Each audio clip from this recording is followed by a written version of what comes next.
Hello, everybody. Welcome to Rock, Paper, Hand Grenades. I'm Matt Connarton, and of course, as always, oh crap, he's not here. Shoot. Sorry, guys. Part of the deal with me co-hosting the show is I'm supposed to keep an eye on Gary, and I think he wandered off. I'm gonna be in so much trouble. I promised his family I'd keep an eye on him. They even gave me a tether to kind of, make sure he doesn't go away, but I forgot to attach it. Well, hopefully he turns up. I'm just kidding. No, actually, Gary's not here this week, as he was not here last week. Gary, for those of you who don't know, because he has mentioned it on the show, so I'm not divulging any private information or anything. He's been having some radiation treatment for some precancerous cells that they found on the back of his neck. That's what I understand from what he explained. So precancerous. So it's not like he doesn't have cancer. I don't want to alarm anybody, but they've been pretty aggressively doing radiation on that so that it doesn't turn into an issue for him later. So Gary, if you are watching at home, thoughts and prayers and positive energy to you. I kind of miss you when you're not here. I'll admit it. So I do. But so what we're going to do this week for Rock, Paper, Hand Grenades, I don't have a guest. So it's kind of going to be, if you're watching us live on Wednesdays at 2 o'clock, I do a show called Matt Connarton Unleashed. And there's so much going on in the world right now, and around here, around the country. So much to talk about, especially for a political junkie like me, that, obviously I couldn't possibly get to everything that I wanted to talk about today on Unleashed. So this will kind of be unofficially Unleashed Part 2 here on this week's Rock, Paper, Hand Grenades. I did extend an invitation to someone to sort of crash the show if they'd like to, but I won't spill the beans on that because I don't know if they'll show up. I actually mentioned earlier on Unleashed that I had a couple of possible surprises for this week, and I didn't know if they were going to pan out. One of them did. Actually, Ted Nugent called in to Matt Connarton Unleashed to discuss his recent comments calling Barack Obama a subhuman mongrel and things like that. So if you missed it, there are replays of the show, of course. If you go to ipmnation.com/MC Unleashed, you can see when all the replays are for the show, and you can hear my very interesting and enlightening and illuminating conversation with Ted Nugent. So that was exciting. It's funny, when I talked to his publicist, he wasn't very friendly to me, but Ted came through and he called into the show, and Ted and I don't see eye to eye on everything. Ted had a lot to say. Ted was his normal controversial self, shall we say, but so there you go.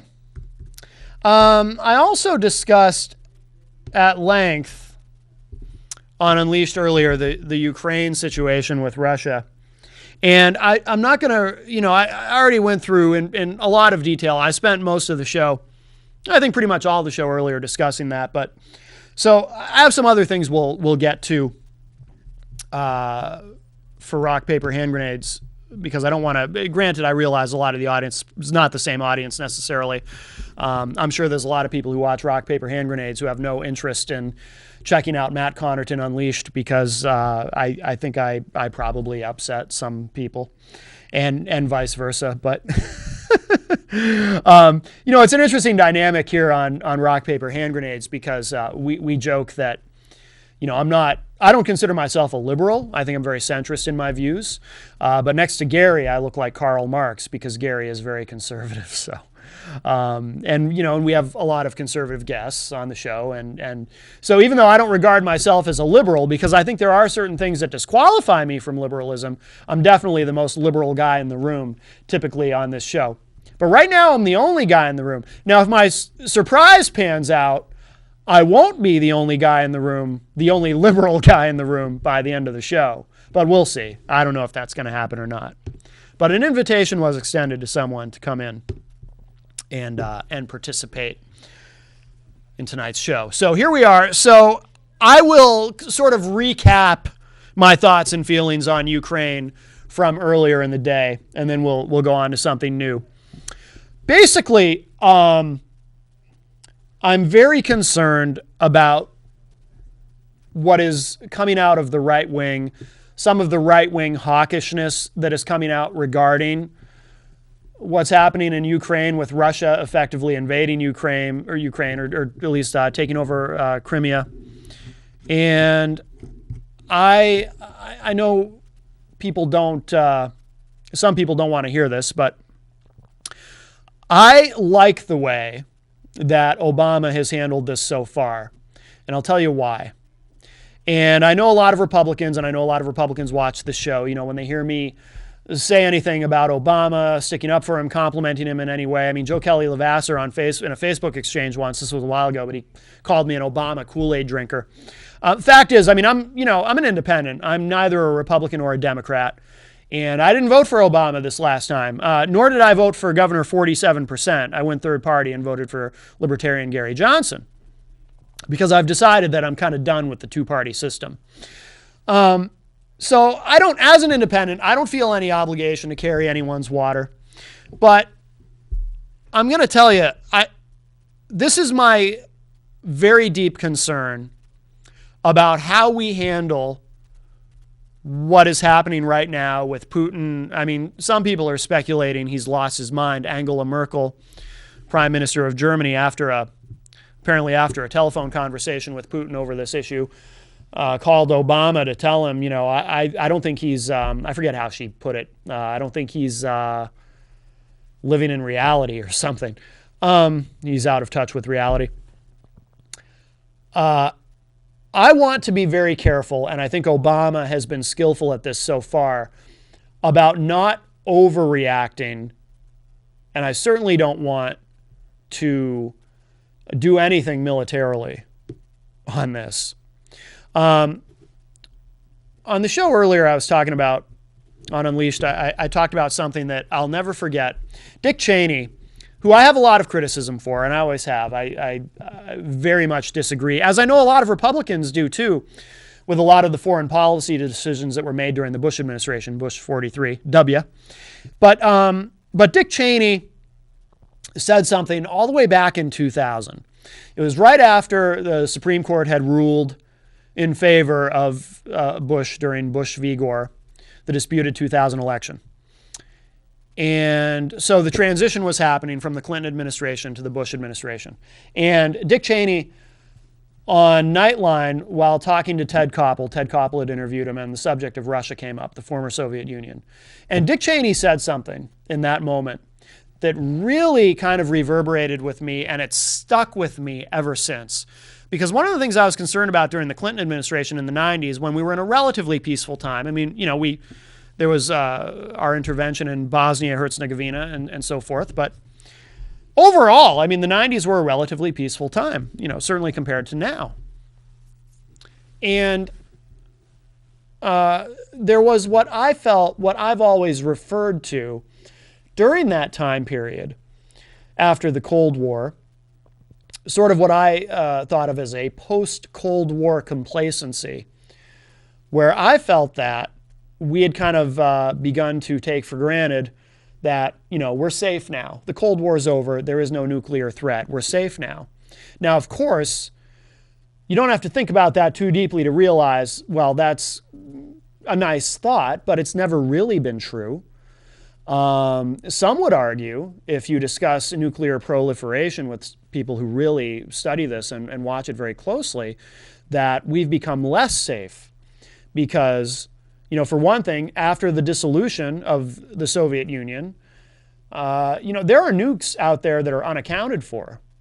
Some of those starving scientists, so Soviet scientists who had to actually sell off information just to feed their families. I mean, there was a lot of chaos. We forget this. There was a lot of chaos in the dissolution of the Soviet Union. And there's a lot we don't know. We don't necessarily know what's out there. We don't necessarily know how many nuclear weapons, how many ICBMs Russia still has in their arsenal. Do you see where I'm going with all this? We don't necessarily know what Putin has. But here's what Dick Cheney said in 2000 And this was, again, roughly, give or take, about a decade removed from what most would regard as the end of the Cold War. Cheney said, and I'm paraphrasing, I don't remember his exact words, and I tried to find online earlier the exact quote, and I couldn't find it.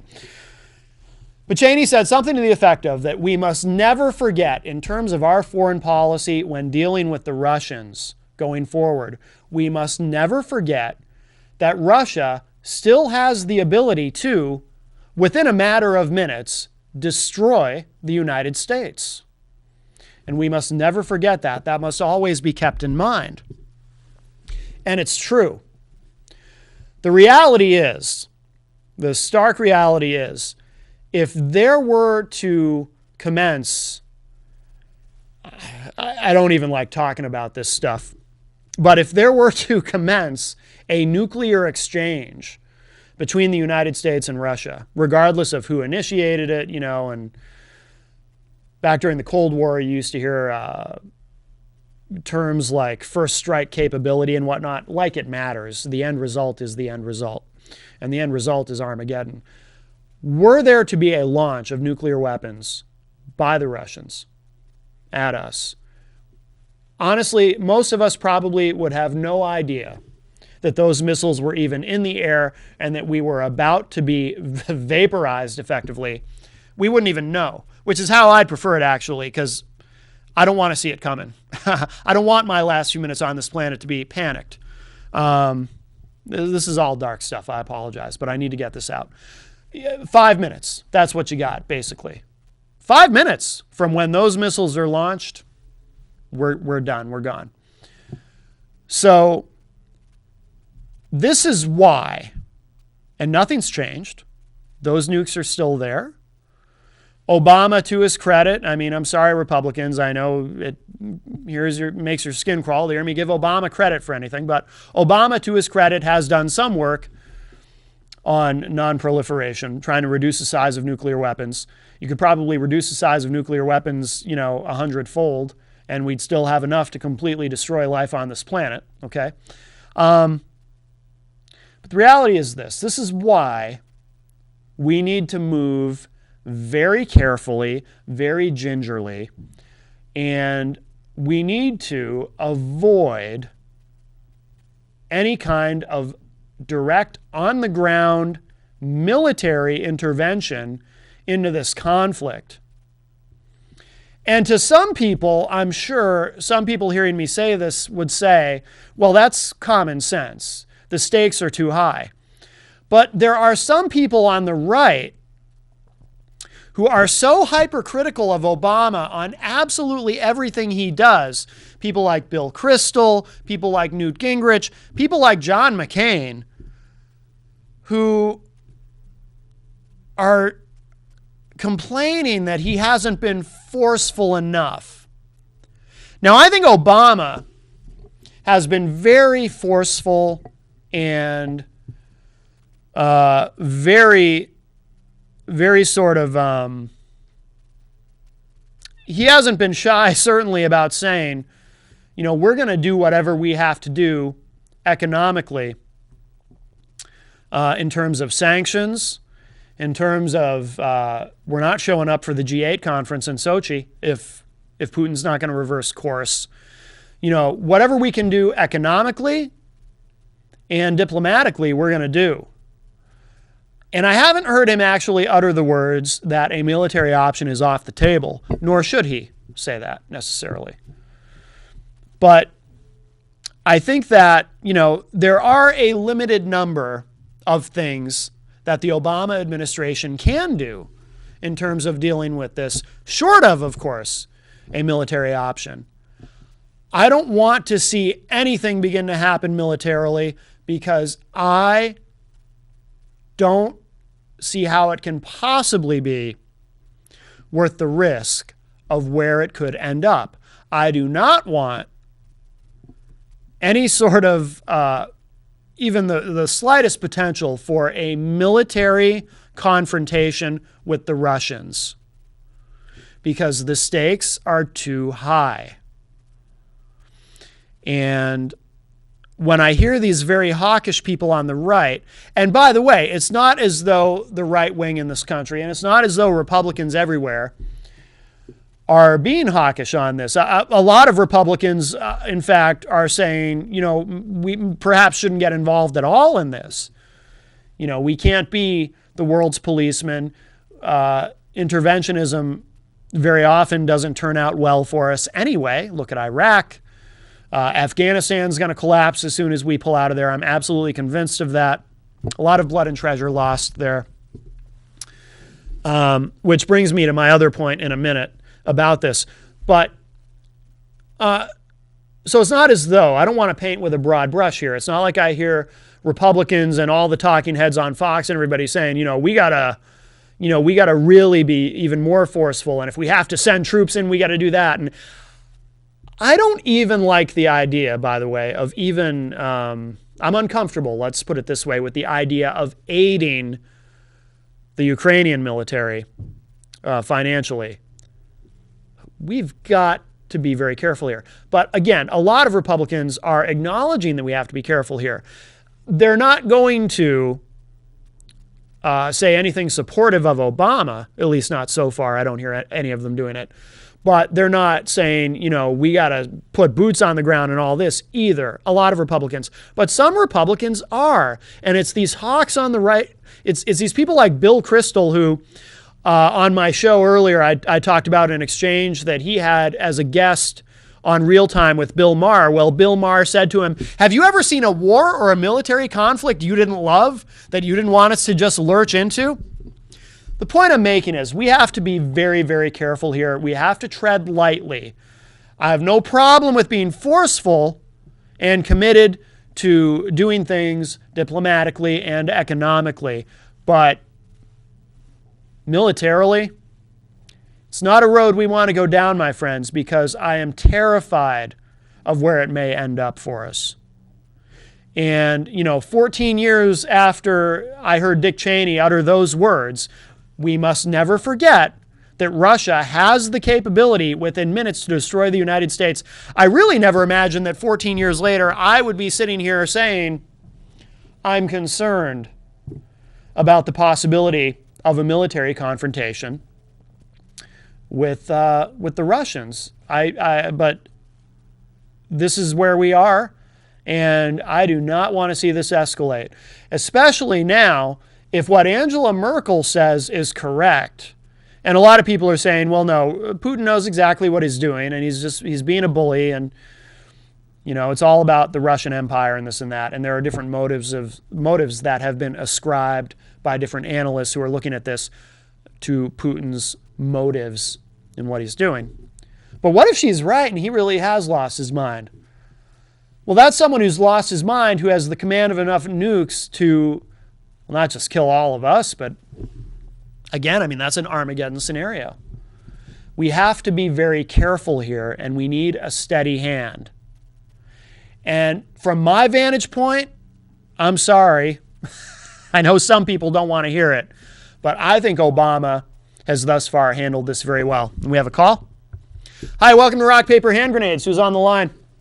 Hey, it's David. How's it going, Matt Connarton? David Grover. I've not heard from you in a long time, my friend. How are you? Yeah, I'm doing fantastic, man. Doing really well, actually. Good. Thanks for asking. Hey, I've had you on. I've been watching. I've been listening to you the whole time. A couple of things. Yes. If you don't mind.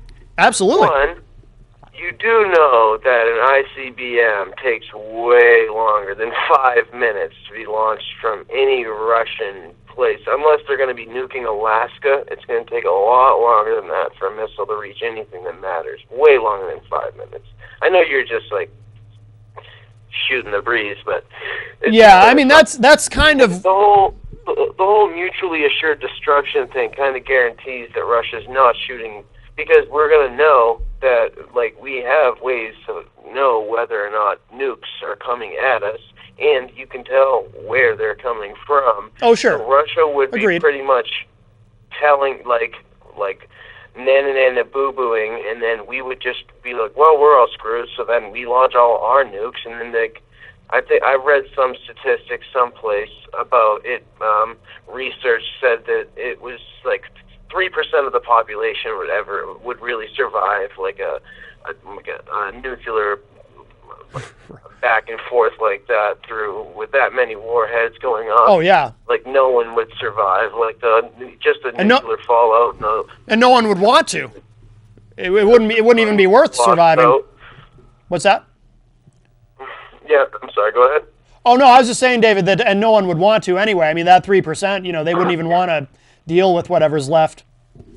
Oh yeah, man, that would be the most miserable. I mean, people they make they make video games about like Fallout and the end of the world and all that, and people act like they glamorize it, but literally, everything's dead. There's nothing would be good. It would be a literal wasteland. You'd be surviving in a wasteland, like right. Somebody just like There's pretty much humanity is doomed at that point. And that's like Einstein said, I don't know what they're going to fight World War III, the weapons they'll use to fight in World War III, but World War IV will be fought with sticks and stones. Oh, did he say that? Yeah. Huh? No, I didn't know that Einstein had said that, but yeah, absolutely. Yeah. So during the Manhattan Project, same like Oppenheimer, he's that's the guy that they even have the video of him when they were talking about it. Behold, I become God, the destroyer of worlds. Yeah. Oh, that's such a powerful. That's so crazy, just because they're just a bunch of scientists and nuclear fission, and they're just like, oh crap. Right. No putting that genie back in the bottle. But yep. Oh yeah, and Putin's not crazy, man. Like a bunch of they've been saying forever that Russia would do anything for a warm water port, and their warm water port is the Ukraine. It's the Ukraine, now that their pro-Russian leaders been thrown out by the people having a big, they're just, the people revolted and it worked. Mm-hmm. So their pro-Russian leaders are out, and they're going to try to stick a pro-Ukrainian, pro-European Union leader back in, and Putin doesn't want that to happen, because then they rent that base or whatever, right on the Caspian Sea or the Black Sea or whatever. And so he needs to control that so they can continue to have a Russian leader, so that they can continue to rent that for what they have, because if they lose the power in the Black Sea, then they're powerless in that area. So he knows what he's doing. They're screwed, and they know it. Yeah. Yep. So, well, what's your not going to nuke us, but no one's going to fight a land war in Asia. That's the last thing anybody wants. I agree. Every great conqueror ever, Napoleon, Alexander the Great, everyone, you know what, Asia, you guys can keep it. Russia, it's all you. Well, how do you feel about, David? Do you think that we should, because some people think that we should take sort of an isolationist view on this and not get involved at all, although it's too late. We're already heavily involved diplomatically, and it appears economically. Yeah, I don't think we're heavily involved diplomatically. I feel Obama really said minimalist anything. He really didn't really. It was almost comical how politically correct his statement towards Russia. He's like, oh yeah, he's just like. Well, he's being very careful. Don't do it, or else we're gonna write an angry letter to you, and then to tell you how angry we are about it. And Putin's like, okay, guys. Yeah. And we're one to judge too. America's sitting here pointing fingers, right? Oh, he just hosted the Olympics, and then he goes and invades another country. What's wrong with him? We hosted the Olympics in 2007, and then or 8, and then go and invaded Iraq right after for no reason. We're just like, Osama bin Laden's in Iraq now. We're like, what are you guys talking about? What are we even looking for at this point? Weapons of mass destruction or something? Well, David, don't worry about us. We're just spinning the sand over here. Go America, 9/11. Oh, where were you the day the world stopped turning? Well, David, did you hear what John Kerry said? Oh, no. Let me read this to you. This is what he's been saying. He said on the Sunday morning talk shows, it is really a stunning, willful choice by President Putin to invade another country. You just don't, in the 21st century, behave in 19th century fashion by invading another country on completely trumped up pretext. And then in another interview, he said, say that trying to be ironic? Is that irony? I know, right? The most ironic thing ever? In another interview, he said, quote, you just don't invade another country on phony pretext in order to assert your interests, unquote. So, yeah, so that's the other problem we have here. We really come off looking pretty hypocritical. Well, John Kerry's kind of like, he's just a puppet anyway, dude. What a retard. How do you get off saying stuff like that? Like, that's what, John Kerry, man, what are you going to do with that just giant potato, Mr. Potato Head? Yeah, so, that is like, who is he, what is that being quoted from? Like, where is he, what's that taken from? Was that like a... Well, he was making the rounds on the Sunday morning talk shows, talking tough. It seems like the strategy is, from what I can tell, is that he's kind of being he's kind of been sent out there as Secretary of State to be the tough talking guy. Obama's being very sort of measured and very careful about what he says, and Kerry's the one kind of out there really Kerry's the one stating stuff for the American people, and Obama's taking the actual diplomatic approach / stance and just really saying nothing because it isn't any of our business. I agree. And honestly, if Putin really wants to go jumping into the Ukraine, because if anyone was paying attention prior to the Olympics, the Ukraine is falling apart. They were literally sniping each other. Mm-hmm. Like they were starting to use live ammo on people. Like there was blogs being posted by these Ukrainian protesters. Like people were being shot every day in these protests, and like the government and the media was hiding the numbers of people that were really being killed. Like the numbers are astounding.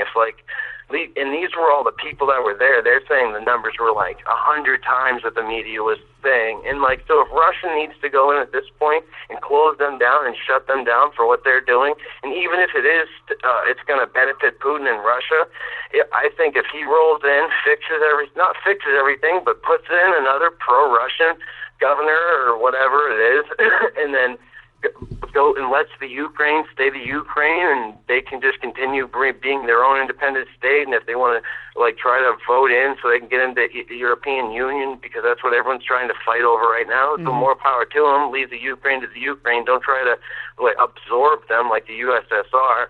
But if he just lets them be like that, then I have no problem with Putin going in and putting his foot down, because that is really his child. Like, the Ukraine is the Russia's baby, and it's like, if you're going to act like children and dad has to come in and spank you and make you and fix everything and put it back to the way it was for a while till you guys can get your crap together and finally come together as a people and do things diplomatically instead of shooting each other in the streets because everyone wants to protest and kill each other because you're all bored. You need internet access. Well, some of the right-wing hawks who are who seem to be feeling that the Obama administration is showing way too much restraint and want to push forward on something more forceful or, God forbid, militarily, seem to be sounding the alarm that Putin actually, what you suggested is not really the goal, but they're sort of making these analogies to Hitler with Poland, and saying, well... Yeah, he's not trying to invade. I've heard, even Poland even said specifically that they were worried about him because he posted, they added a whole bunch of, there's 3,500 armored troops or specific armor, came, so tanks and artillery pieces, they all came to the Baltic coast, right on Poland's borders, and Poland got all there, or is on there, saying, they think after it goes after the Ukraine that Putin's just going to start, trying to, eat all of Eurasia, which is highly unlikely. Right, I agree. In all likelihood, he is just going to go get his warm water port and keep it, or do it the deal that he already had going on with the Ukraine, but it's going to benefit him much more. Everything's been hyped up too, because like there's been a bunch of reports, like they said, oh, by 3 a.m. if it doesn't happen, they're going to invade, and they're going like this is definitely going to happen. And every single time that it gets back to the Kremlin, and they ask, they're like, we haven't given anybody any ultimatums. We're just like there, and we're going to come slap you in the face. Right. Yeah, I mean, go Putin on the Ritz. Well, what would you do? Let's say that you were Obama. I mean, what would your move be? Honestly, at this point, as long as he didn't just go in there and start CX gassing everybody and just like pillaging, I feel like you can just watch this from a distance. Russia is its own entity, and that is its own part of the world. If they let them handle things the way they handle things, and I mean, as long as it doesn't turn into some like South African apartheid, like where they're just like killing Serbians and stuff, so like everything should be fine, and just let them handle it on their own. Yeah. I think they'll do exactly what they are doing. They're going to let Kerry go around making himself look stupid, just saying a bunch of really ridiculous stuff that even he knows is ridiculous and stupid. Right. Obama's going to sit behind it and say stuff to Russia like, seriously, guys, seriously. And Putin's like, okay, Obama, like, I know you have to say that. And Obama's like, come on, bro, you know the deal. Like, I got you know, wink, wink, and he's fine. And the European Union's just like, come on, but we're like NATO, and like Obama's like, yeah, but I have like 3/4 of all the armor of NATO, so you really don't have a mobile army without me at all. Yeah. So nothing's gonna happen. No one's really going like. The Ukrainian protesters and everybody on like they're like the pro-Ukrainian Union, they're all like, oh, NATO's going to come in and save us. You're like, nope, not happening. Do you realize? Yeah, okay. Not even kind of going to happen. Russia would beat you with their cooks. Like, just,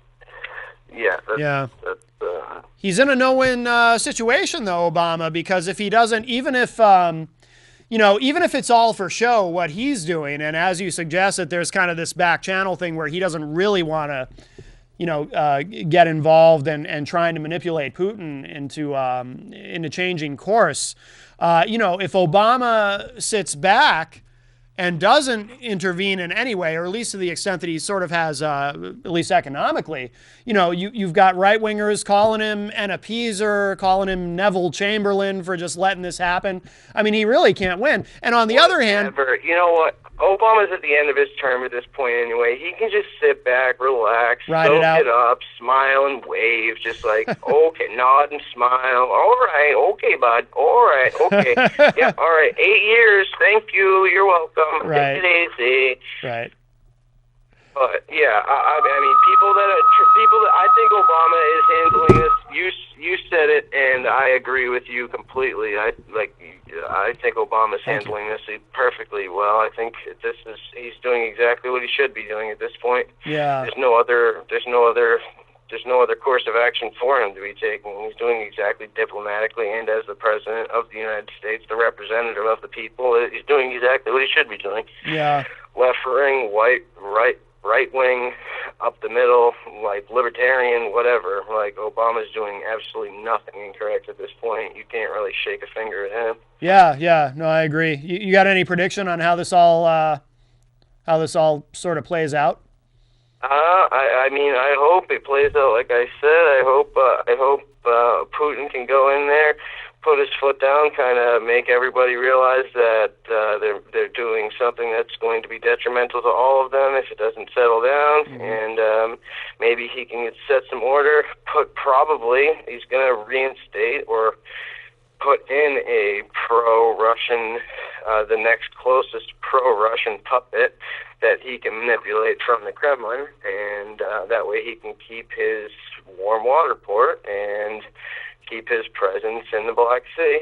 Yeah. And once that happens, he'll probably leave the pro-Ukrainian Union to be pro-Ukrainian and try to nationalize and be their own entity, even though they're really just Russia's retarded stepson. Or like half retarded, like inbred stepson. It's like like kind of half Serbian and just like retarded. But yeah, hopefully that happens, and then he can just back off again and just let them be Ukraine. Yeah. Until they get their stuff together, that's probably not going to happen. Yeah. Well, we live in interesting times. That's for certain. Well, David, we'll let you get going, but thank you so much for calling. I wish you would call. Definitely. Great talking to you, brother. Take it easy, man. All right, David. This is a great show. All right. Thanks, David. I'll talk to you soon, I hope. Hey, all right, brother. Take it easy. All right. Bye-bye. Good night. Peace. All right. So that was David Grover. He always has some interesting insight. I actually really wish he would call more. We don't agree on everything, but that's all right. But it sounds like we basically agree on this. But he always has some good insight. He's a smart guy. By the way, now I saw this. We might end up sticking with Ukraine for the whole show after all. I did have some other things, but this is important. So this struck me as interesting and has some implications. And I'll explain why. Huffington Post is reporting this, that former Secretary of State Hillary Clinton compared, see, it's not just the right wing saying this stuff. This is very significant. I'll tell you why. Former Secretary of State Hillary Clinton compared Russian President Vladimir Putin's recent activities in Ukraine to Adolf Hitler's population transfers in the late 1930s during a closed Boys and Girls Club of Long Beach fundraiser on Tuesday, according to the Long Beach Press Telegram. Clinton reportedly said, quote, "Now, if this sounds familiar, it's what Hitler did back in the 30s." Unquote, she said, referring to Putin's plan to issue Russian citizenship to those in Ukraine's Crimean region. She went on to say, quote, "All the Germans that were the ethnic Germans, the Germans by ancestry, who were in places like Czechoslovakia and Romania and other places, Hitler kept saying that they're not being treated right. I must go and protect my people, and that's what's gotten everybody so nervous. Putin is a man who believes his mission is to restore Russian greatness," unquote, said Clinton, which includes gaining control over countries once under the former Soviet Union and the Warsaw Pact. In late February, the legislature's lower house passed a bill that would authorize, quote, "Russian-speaking citizens of the former USSR, irrespective of nationality, who are in danger of a real threat of ethno-cultural, political, or professional discrimination, to obtain Russian citizenship." Clinton said, when he looks at Ukraine, referring to Putin, he sees a place that he believes is by its very nature part of Mother Russia, unquote.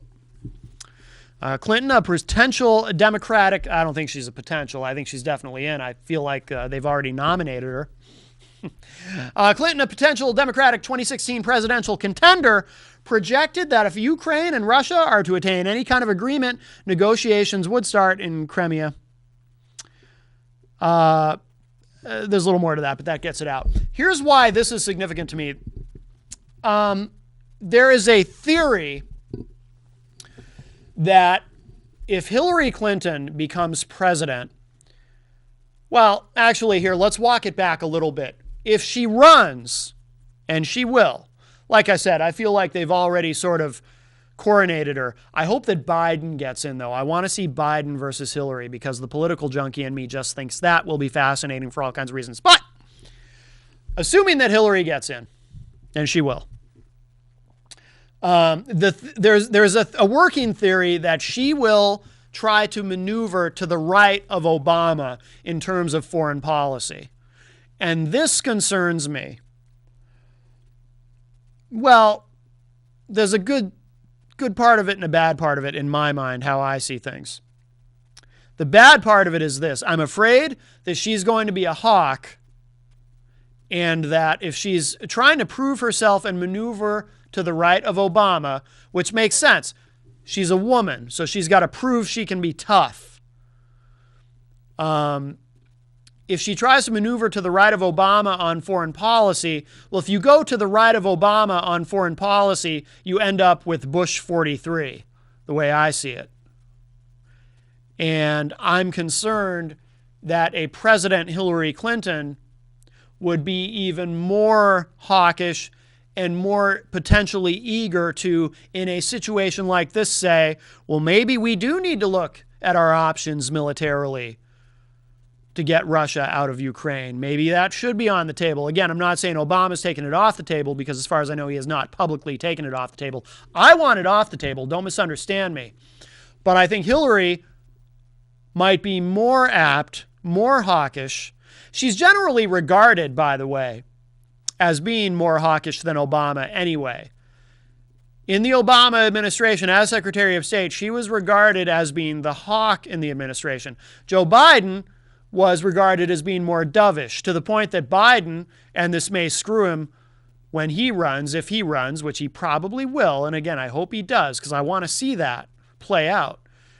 Biden was the guy, for example, who advised, and he's admitted it, Obama told him, don't take the shot when they killed Osama bin Laden. Biden was the one who spoke up and said, Mr. President, I don't think it's worth the risk. And Obama ultimately decided, go ahead, we'll take the shot. And it turned out to be the right call. But Biden was the one who said, no, you got to be careful here. So Hillary's hawkishness concerns me. And it sounds like, see, again, I said there were some right-wing talking heads making this comparison, trying to make comparisons, Putin to Hitler. But here's Hillary Clinton doing it as well. And that suggests to me a hawkishness that I don't know if I'm comfortable with. Somebody else who said something really interesting, and it's someone who I don't have much regard for, is Sarah Palin. And again, I know that this program probably, I assume, has a more conservative audience than the show that I do by myself, Unleashed. But it's interesting, Sarah Palin is someone who I've noticed when discussing her, when her name comes up in conversations with Republicans, a lot of Republicans are loyal to her and still think that she has some value politically. And there's also a lot of Republicans who kind of roll their eyes at the mere mention of her name, because I think a lot of Republicans blame her for the loss of McCain to Obama in 2008. I think McCain probably would have lost anyway, but Palin sure didn't help. I have very little regard for her personally. But I thought this was interesting. So I was looking at a website earlier called politifact.com. It's a fact-checking website, a nonpartisan website, where they fact-check all the crazy things that both Republicans and Democrats say to see if they're actually accurate.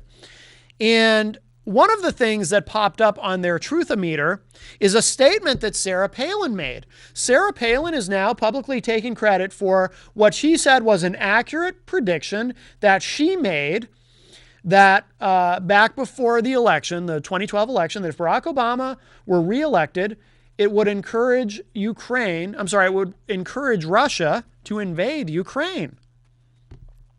So PolitiFact rated this as, they rate things as either pants on fire false or completely true or half true. In this case, they rated this statement as being half true. Now, I haven't read this yet, so I'm going to read this on the air, and this is, I'm sorry, she said this back in 2008, so it wasn't if Obama won re-election, it was if Obama won election to begin with. This is what she said. So this is PolitiFact's analysis of her statement. So this will be interesting. Again, I'm reading this for the first time, but I just saw it right before we went on the air. Sarah Palin took to Facebook to say, "I told you so," over a prediction she made in 2008 about Ukraine. Plenty of people criticized Sarah Palin as a foreign policy lightweight in 2008. I can see Russia from my house. But do the developments in Ukraine vindicate the former Republican vice presidential candidate. That's at least what Palin suggested in a Facebook post to her audience of 4 million people. She posted on Facebook on Friday, quote, I could see this one from Alaska. I'm usually not one to told you so, but I did, unquote. By the way, she is one to do that. But within a few days, more than 71,000 people liked the post. Palin went on to describe her accurate prediction in quotes, quoting herself from the 2008 campaign trail, saying, quote, "After the Russian army invaded the nation of Georgia," remember this was back in 2008 at the end of the Bush administration, when the Russians went into Georgia, much like they've gone into Ukraine. And our response was pretty careful, as it is now. Quote, "After the Russian army invaded the nation of Georgia, Senator Obama's reaction was one of indecision and moral equivalence, the kind of response that would only encourage Russia's Vladimir Putin to invade Ukraine next," unquote. Palin also took a victory lap Monday on Fox News, where else, saying, quote, "Anyone who carries the common sense gene would know that Putin doesn't change his stripes," unquote. She said this on Hannity, Sean Hannity's program on Fox. She said, quote, "He harkens back to the era of the czars, and he wants that Russian empire to grow again. He wants to exert huge power and dominance. So he has to get to those border areas, and he has to capture them," unquote. Well, I can't disagree with anything there, to be honest with you. I guess even Sarah Palin might be right once in a while. A reader on Reddit asked us, PolitiFact, to look into Palin's prediction to see if things played out as she said they would in 2008. We did not hear back from Palin, but we'll update them if we do. Palin's 2008 statement in context. Palin's comments about Ukraine came during an October 21st, 2008 speech in Reno, Nevada. Palin first mockingly thanked Democratic vice presidential nominee Joe Biden, mind if I just call you Joe, who days earlier said that Americans need to gird your loins for an international crisis if Obama was elected. He said, quote, "Watch, we're going to have an international crisis, a generated crisis, to test the mettle of this guy," unquote. That's what Biden had said. Palin then turned to Obama's foreign policy positions, criticizing Obama for the following: saying he would negotiate with Iran without preconditions, saying that he was ready to send American forces into Pakistan without the country's approval, which he had to do to get bin Laden, but it's kind of a separate issue, I guess. And thirdly, wanting to withdraw American troops out of Iraq, meaning our troops would have to go back to Iraq, according to Palin. In other words, if our troops left Iraq, we'd have to ultimately send them back because things would collapse there. I could spend another 10 minutes on that one statement alone, but I won't. I want to stay on this. At that point, Palin turned to Ukraine and uttered the quote she referenced in her Facebook post, saying, quote, "After the Russian army invaded the nation of Georgia, Senator Obama's reaction was one of indecision and moral equivalence, the kind of response that would only encourage Russia's Putin to invade Ukraine next," unquote. Palin said that day also, quote, "I want a president with the experience, judgment, wisdom, and truthfulness to meet the next international crisis, or better yet, to avoid it," unquote. A prediction and the connection between Georgia and Ukraine. It is clear Palin suggested Russia might invade Ukraine, but did she predict it? And did it happen because of Obama's reaction to Russia's incursion into another former Soviet republic, Georgia, in 2008? Back then, Obama wasn't president. George W. Bush was. According to Mark Bessinger, a director of the Princeton Institute for International and Regional Studies at Princeton University, quote, "Palin did not predict anything. She laid out a possibility," unquote. And according to Mark Brawley, a professor of international relations at McGill University, quote, "Her exact words are not exactly a prediction, but a comment that suggests it raised the probability that Putin would act against Ukraine in the future," unquote. Michael O'Hanlon, a senior fellow in foreign policy at the Brookings Institution, a Washington academic center, had similar reservations, but he doesn't quibble with that she pointed to Ukraine as a geopolitical flashpoint.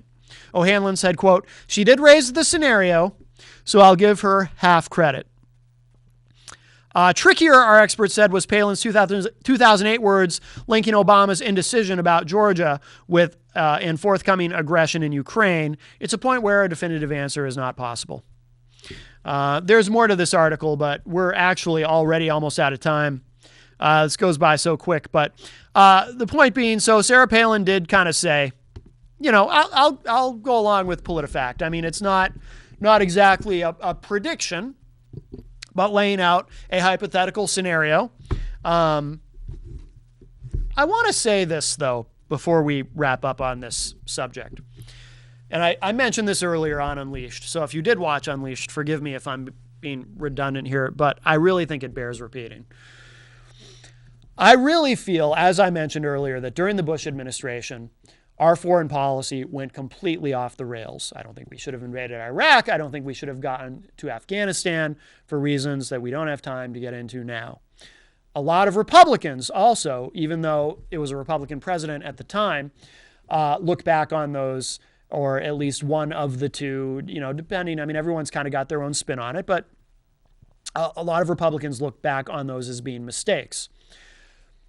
John McCain, who, again, very hawkish, he's one of these guys who, whatever flashpoint shows up in the world, he wants to go in guns blazing. He wants to criticize Obama for not going in guns blazing because apparently that makes Obama weak.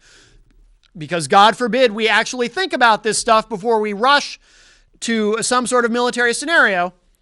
McCain called Obama's foreign policy feckless and blamed this on Obama's foreign policy being too weak, too soft, etc. If there is blame to be laid for our lack of credibility in the world, I do not think it is fair to just put it all on Obama. Now, I have my own criticisms of Barack Obama as a president. Okay, I'm not an Obama apologist. I know some people take me that way, and that's fine. But, as an independent, as someone who doesn't feel like I have to carry anyone's water from a partisan standpoint, I do think that a lot of this criticism is unfair from the right in terms of Obama's foreign policy when they try to invoke as an example of his weakness, his alleged weakness on foreign policy, that we have lost to a large extent our credibility and our standing on the world stage, because I tie a lot of that, if not most of it, not all, but probably most of it, to the George W. Bush foreign policy. Invading Iraq on false pretenses. If you take the weapons of mass destruction that were not even there out of the equation, it's hard to even explain or figure out why we really invaded Iraq. I think it was for war profiteering, because war is a business. Invading Iraq, invading Afghanistan, I think absolute incredible foreign policy blunders, or done intentionally, but for completely the wrong reasons. I think that was very, very much the beginning of the end of our credibility. The rest of the world looking at the United States as America's good guys in the world. We did a lot of self-inflicted damage during the George W. Bush administration. And I understand why they do it, why the right-wingers do it. In this hyper-polarized political universe that we now exist in, you can't say anything even remotely complimentary or giving credit to a Democrat for anything if you're a Republican, and vice versa, by the way. It goes both ways, because if you do, then you're labeled as a traitor to your party. So the right wing will keep hammering Obama as being the president who completely weakened our credibility and our standing in the world. But I think it is intellectually dishonest to do so and ignore the incredible, probably irreversible damage that was done under the George W. Bush administration, and a foreign policy that just was out of control, and a lot of terrible, terrible choices were made. So that's going to do it for this week's Rock, Paper, Hand Grenades. Gary, come back to us soon. I hope you're feeling better.